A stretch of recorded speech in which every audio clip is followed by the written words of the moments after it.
Stop milk. I'm sorry that I took your game. I know now never ever to come into your office on a Friday night when you may not be here or may have left early and steal your game that you ordered from Japan for the weekend, but dude, I gotta say, it's a good thing you weren't in the office because you almost got dead. I'm looking through my mail. I'm all stoked because every extended extra is here and some other imports, and I'm like, hey, here's my bomber, man. I'm sorry, but you did say you were gonna order one for me. Or not order, you said you were going to get one for me when you went to Japan, but... I did, but they weren't actually on the rack when I was at the airport. Then you're forgiven. Thanks, man.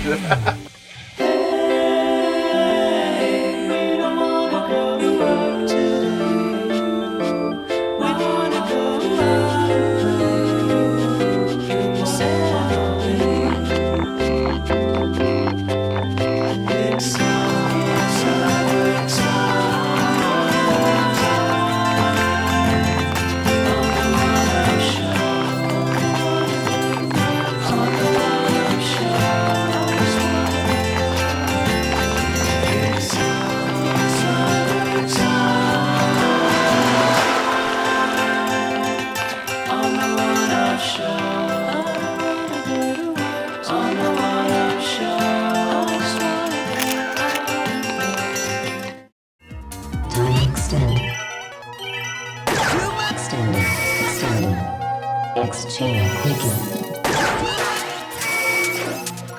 Quickie extended. When you do start playing it, you're like, what the hell am I supposed to be doing? I'm shooting things and making little combos, but then, what, now game over? How does that work? Yeah. And it's because, unlike most shooters where, you just shoot like crazy to try to kill as much as possible, you really have to, conserve your bullets in this one and make sure that every little explosion that you make is the exact explosion you want to be making. And then you're also keeping track of your time and trying to grab the quicken things. I don't know. It's a pretty intense game for something that only uses one button. You look at it and you think and you hear that it's a shooter, but it's not scrolling, it's not side scrolling, it's not top down. You're in a set arena, right? And you're moving this little orbiting crosshair around, and you're laying charges. It's really more like Bomberman in a free roaming 3D arena.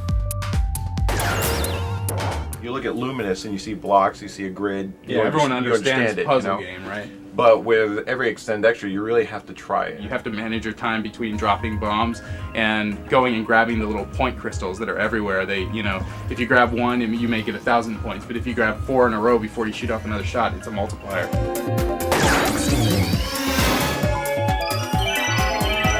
I found the best strategy is to go for the quickens. It makes more enemies fly onto the screen all at once, which lets you get the bigger combos, but of course then it's harder to dodge the enemies as they're making their way on screen. So it is a nice balance, and like I said, it's difficult to get into, but once you figure it out, I think it's pretty cool. When you get 4, 5, 6 quickens, everything starts moving faster, and then you realize that just how much depth this simple game has.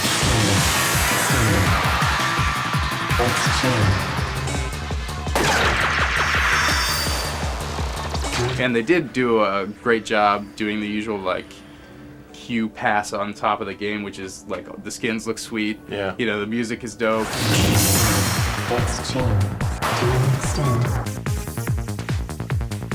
Every stage has a cool boss battle. Yeah. Some of them are easier than others. One of them is really reminiscent of a boss battle in Rez, which is really cool. Every level has a specific giant enemy, where if you kill it, it will always give you a time extend. Yeah. And so if you get to the point where you're keeping your extends high and you're constantly getting these time extends, then you can make the stage go on, because it isn't until the timer drops to about a minute that the boss battle begins. Yeah. So you can kind of keep the stage going for a while, and then at that point building up the big points. They give you a grade at the end of the stage, and when I started I was getting C rank and B rank, but then the first time I saw my first triple S rank, I was like, fuck yeah! And that's when it starts really feeling good. You're like, all right, I got it. Tizen mode is bereft of all the things that really hold you back in the single player. The thing, yet every time you get hit by something in single player, you lose 5 seconds, you lose 10 seconds, whatever. All your quickens come loose, but in Tizen mode, there's none of that. It's all about creating chain reactions to send this huge orbiting satellite back onto the other player's field. Right. And it really works great because you send it. If I send it flying off of my screen, I see it kind of like orbit around and like go on your side of the field. It's like playing tennis. It's really fun. I mean, like when we started playing, we couldn't stop. So once you get your copy, then we can actually get our battle mode on. Trust me, it's going to eat up a lot of time. Oh, I'm sure.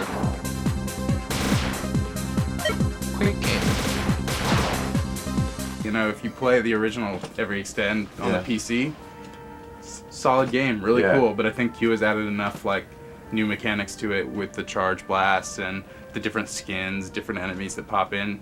What's cool is that if you're a hardcore fan of it, that they actually have the original mode in Every Extend Extra. Yeah, you can play that in light mode and hard mode. Thanks for bringing my copy back. Yeah, of course. I'm sorry. All right, fine. Whatever. I'll be back I'm when gonna I come over have. and borrow some of your shit, and I'll borrow your pants.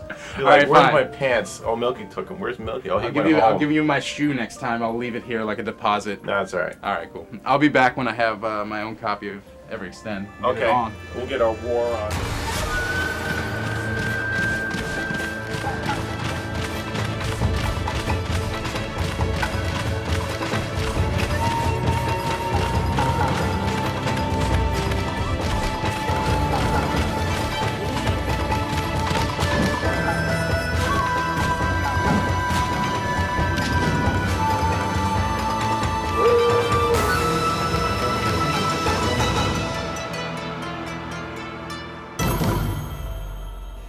You originally had a realistic graphics engine and now you switched it up. Is there like a much smaller polygon count or something so that it enables many more things to happen on screen as well, like all the particle effects like Sakura leaves, the explosions, the effects? Does actually using that graphics engine enable you to get more out of the game?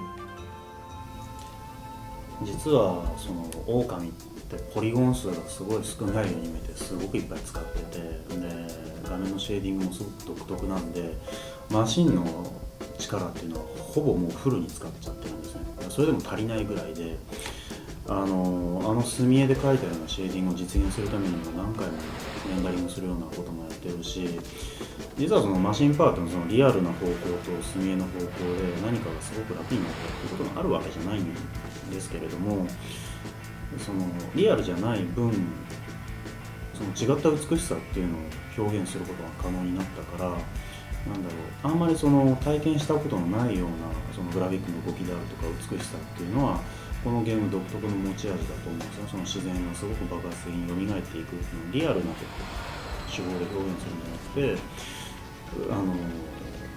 こういう絵画みたいなものがそういうふうに絵的に変化していたり動いてるっていうのはその普通のゲームにあんまりないわけで、このタッチでそういうものを見るっていうことで新しいその喜びっていうのが生まれたっていうふうには思います。だから表現的に助かったっていうんじゃなくてコンテンツのその質を変えたっていう意味でこのグラフィックスタッチになってすごい良かったんじゃないかなと思いますね。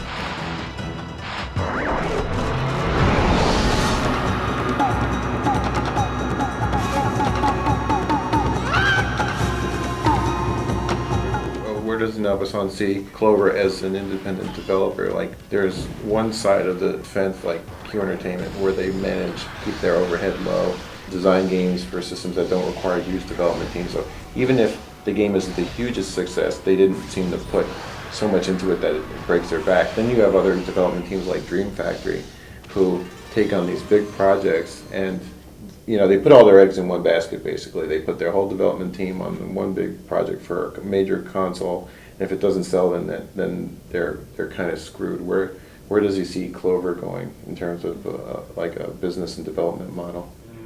できればどっちも取りたくないこれは余談だけどドリームファクトリーは僕はゲームを作る能力がないスタジオだと思ってて、すごくスタッフの能力が高いですよ。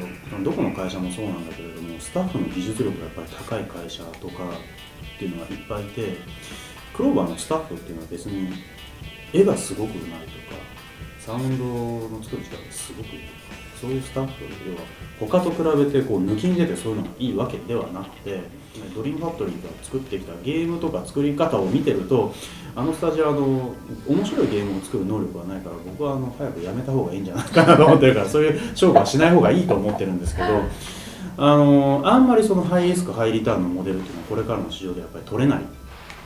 それは多分失敗する確率がすごくでかいから、ハイリスクっていうような生優しいもんじゃない。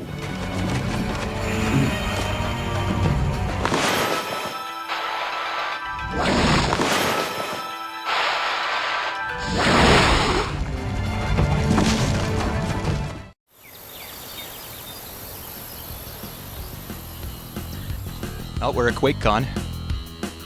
This year they're holding it on the surface of Venus. It's about 6,000 degrees, and it's been a long trip. There's one thing I've been looking forward to seeing since I got here. We're gonna go do that now.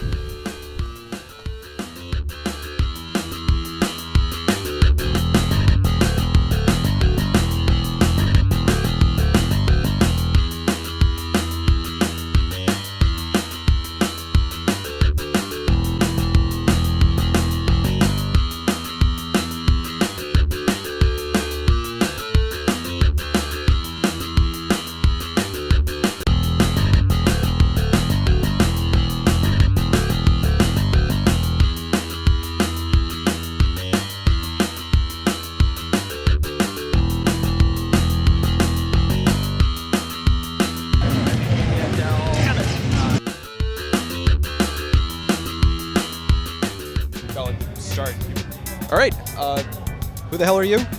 Hi, I'm Paul Wedgwood from Splash Damage. I'm the owner of Splash Damage and lead game designer on id Software's Enemy Territory Quake Wars. This is the first time we've seen it since E3. What's new with the game? Well, you know, one of the great things about Quakecon is that we finally got a chance to get the fans to play the game and get a sense of what their feedback is going to be like. We also now have about 9 of the maps are playable between id Software, Activision and Splash Damage.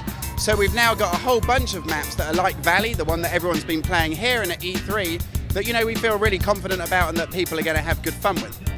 Have you guys been considering an Xbox 360 release at all? The game has tons of potential for next-gen console platforms, but there's no firm decision at the moment, and we really need to focus on the PC release to get that absolutely perfect. And really, the decision about, you know, what other platforms it could go to is one for id Software. Is it maybe too late to add like some kind of way of retaliating when people are teabagging me? If you track down that guy who's been you know, somewhat offensive towards you, then you could use our solo assignment system, identify him, and have your entire team just kick the. So I can put out a hit on him when he's doing this stuff to me. Thanks for keeping me in mind. No problem. Well, it was good meeting you, and thanks for all the new information. Thanks for talking to me.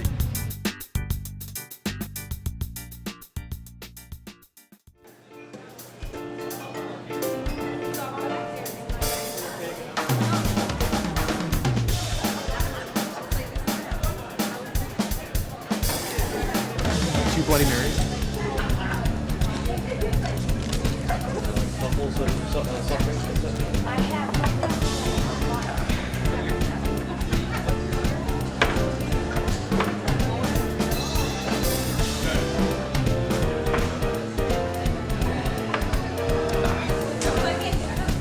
There's supposed to be women here?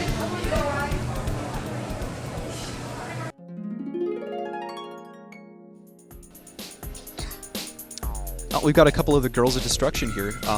That's girls with a Z. Okay. How you liking the tournament so far? How you doing? It seems pretty fun. I like the tournament area. The PCs are good, and they're letting us go into practice really early, so it's really good. Now I know you guys don't play each other, but if you did, who would win here? It's hard to say. I think if we played each other, one would win. If we play the same map again, another one would win. It's hard to say. So this is like a full-time thing for you guys now. This is 9 to 5. I mean, what's your training schedule like?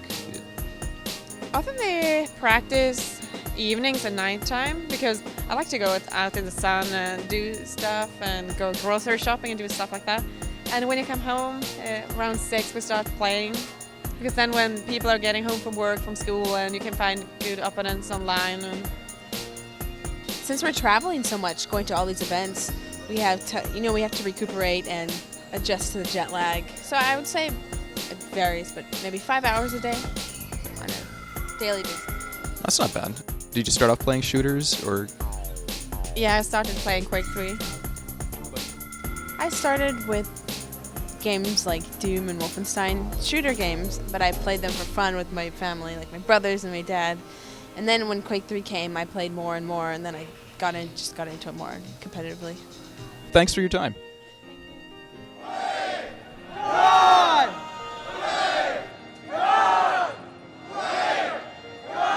Back row!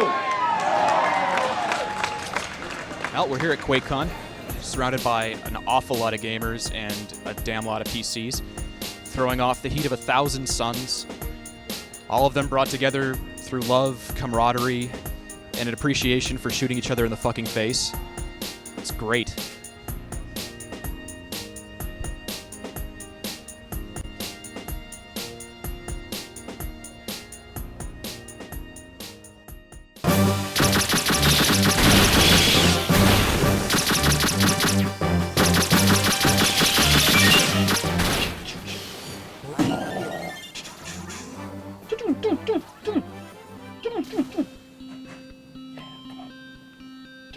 What is that? Starfox? Oh, yeah, it is. Oh, cool. Yeah. I've been playing it too. What do you think? Funny you should ask. Well, I didn't know at all about the whole, like, tactical, I didn't either. the whole tactical aspect.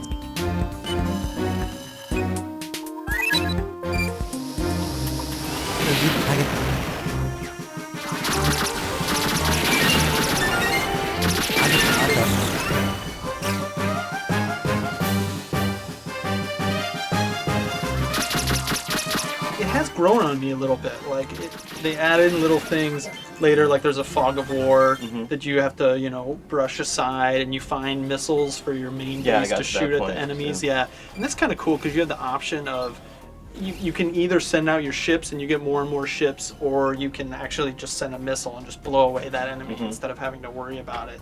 But I'm a little. It surprises me that all of the missions are like big, open, free-range missions.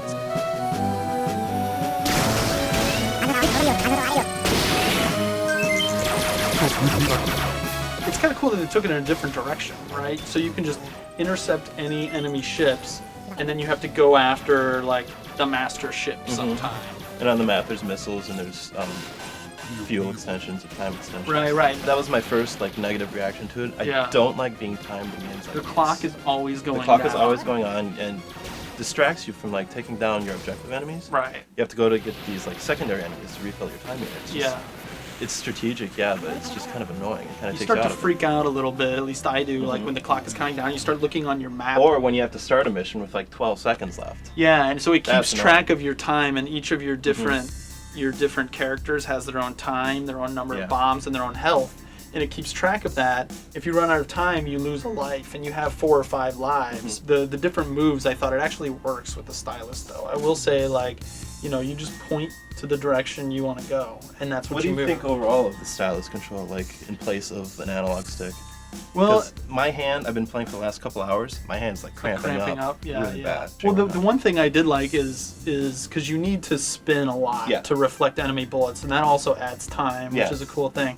So I'm doing that a lot, and it's as simple as going, like that, and I can still fire, still keep locked on to other enemies Yeah. and stuff like that. I mean, it works, but the whole time I'm wishing that there's an analog stick on it. Because Right. it doesn't really add anything. The kind of weird thing is doing loop-the-loops and turning around. I used to do that a lot in the Yeah. old Starfox games. I did rarely too. do it now. And there's because little buttons on the side that you have to hit on the side of the map to do either. And I find myself not doing that as much. I find myself just making the turn, making the turn Because lengthwise. the further you go on the screen, the more you can cut into your turn. Right, So it's right.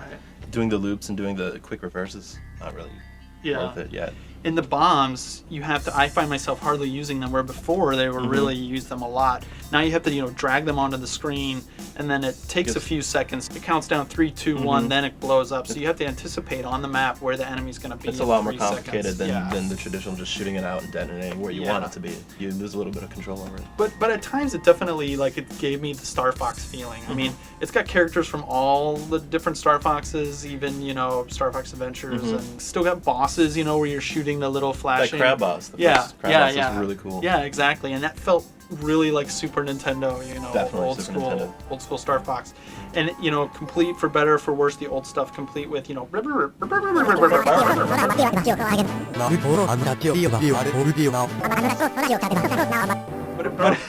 But I thought it was cool they gave you the option that you can put in your own voice. Yeah. And it modifies it for each of the characters. Rob the robot has a little metallic take on it, and then there's the girl fox. They modify it for each one, and Slippy, but it is still your voice. Did you say curse words and try to get it past that? I did. I basically it would ask you what month is it, and then I would you just say whatever the first thing that pops in your mind. It doesn't matter. It all turns into, you could say curse words for every single one. It would still end up.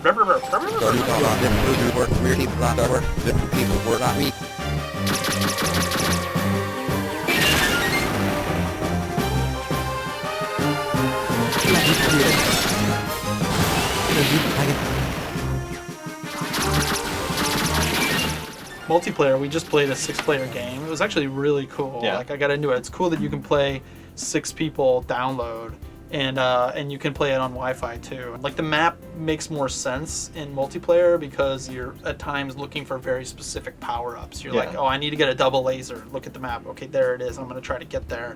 Whereas in single player, a lot of times you're just looking for one specific enemy, and it's kind of a pain. Yeah, you don't know what's what. Yeah, but I mean, the multiplayer is a good mix of using the map and also what you're seeing, especially once you get into 3 or 4 more players. So we're playing the import version. Right. How easy would you say is it to import? Well, I didn't have very many troubles. I mean, it's coming out here really soon, but even so, the map screen is pretty self-explanatory. The one part that was tricky when you fly into the mother bases, there are these bases that are shooting beams out of it, and you fly down this track of little squares, that part, and I didn't know the first few times you have to be spinning when you go into the up the belly of the mothership to take them out. So that was the one thing. And then some of the options, the voice thing, I didn't notice immediately because it was in import. It seems like there's a decent amount of story to it. I don't know how involved I'm going to get in the Starfox story. Starfox stories are usually pretty light. No matter the what. same thing anyways. It's basically a bunch of Muppets and stuffed animals, the trials Muppets in space. But so I don't know how involved I'm going to get in it anyway, but there's some drama going on. The enemies, though, the one other thing is most of the enemies don't really look like anything except for the bosses. It's kind of here's a dodecahedron, and here's a 20-sided dice, and here's which is old school Star Fox. The Super Nintendo Star Fox. Yeah, exactly. But at the same time, it's kind of I kind of hope to see something that I can identify. That looks like an alien ship. And it makes it worse when the draw distance isn't that great. Yeah. So it's trying to pick out what's an enemy, what's an item, what's a power-up is kind of difficult. Right. All right, cool, man. Well, when you're done with the cart that you give me, I think that's the only one I got. All right, I'll be done soon. All right, sweet. Later. See you, man.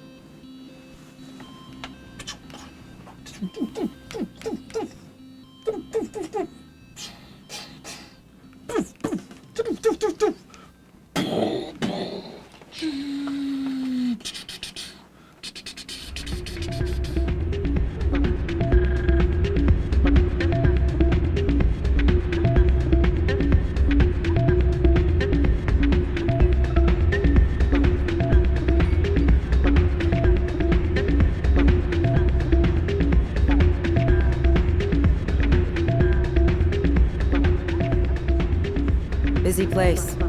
Lots of security cameras. How are we supposed to find our contact in this crowd? Maybe the bartender's seen her.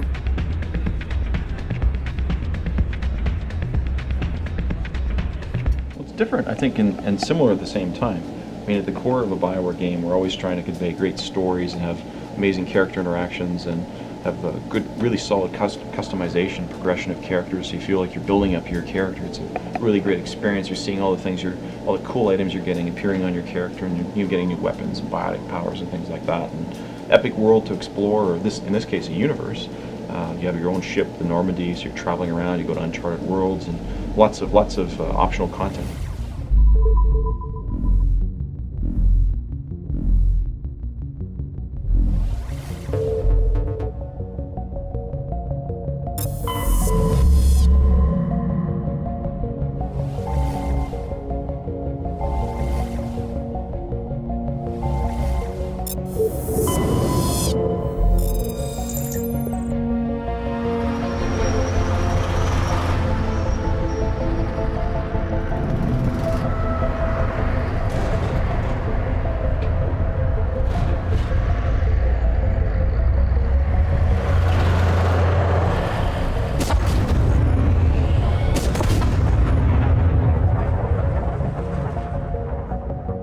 Of course, also really exciting combat, tactical combat, but very strategic in terms of how you build up your party.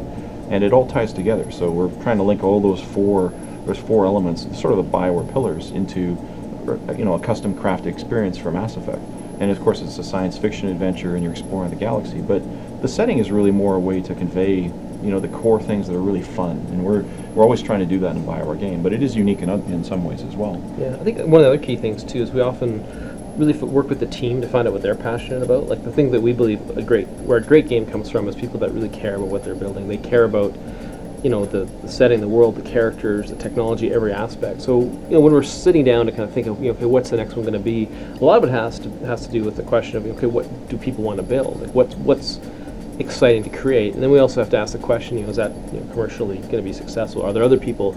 Are we the only 5 people that want to play this game, or is there 5 million people out there that also want to play it? And so I think we try and balance those two things.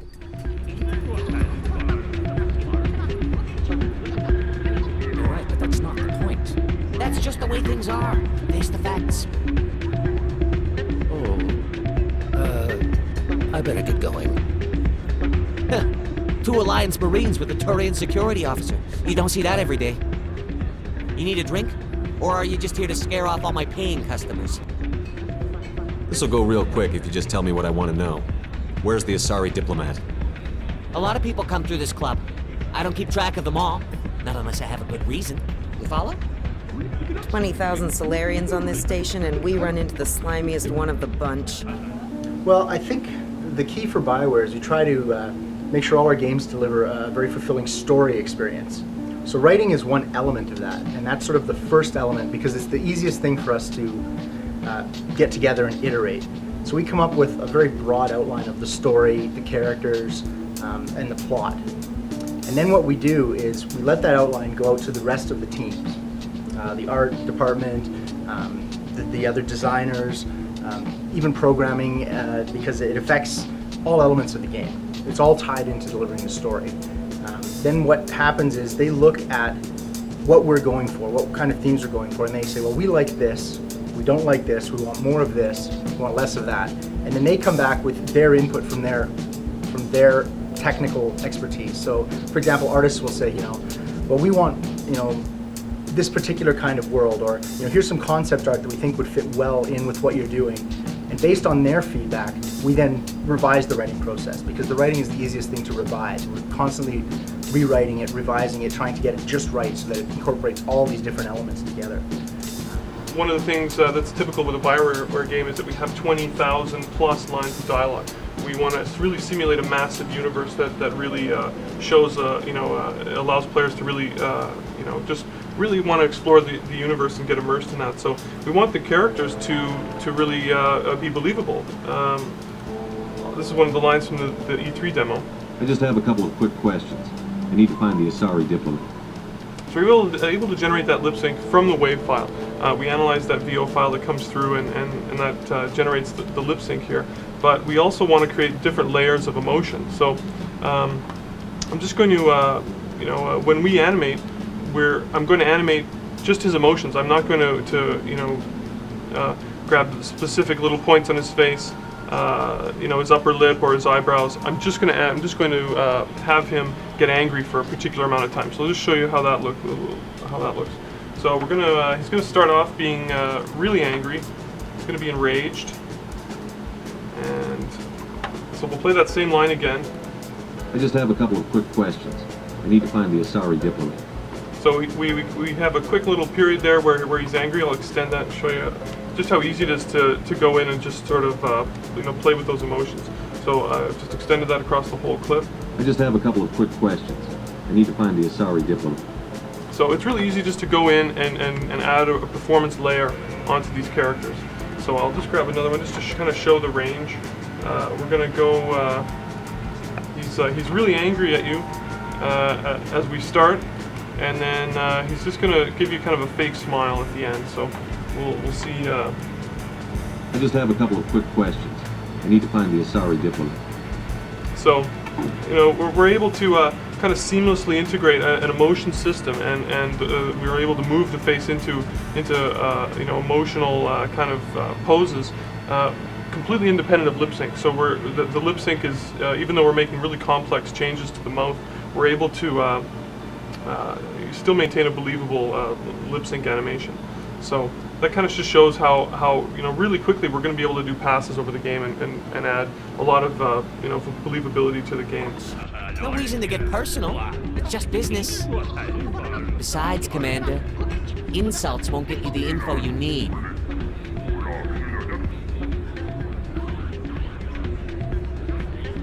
I've got a 50 credit chip here. It's yours if you start talking. Funny, my memory's suddenly clearing up. That Asari's in the casino. Up the stairs. You can't miss her.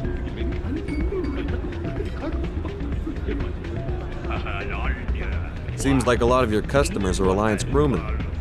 It'd be a shame if we told them they couldn't come to your bar anymore. You wouldn't dare. Soldiers need a place to relax when they're off duty. Ban them from coming here and you'll have a mutiny on your hands. There are plenty of other places on this station to get a drink. Places that would appreciate the sudden increase in business. Yeah, okay, I see your point. The Asari's in the casino, upstairs. You can't miss her. 1 billion lives are hanging in the balance here. I won't let some pissant bartender slow me down. Wait! Hold on! I just remembered. She's in the casino, upstairs. You can't miss her!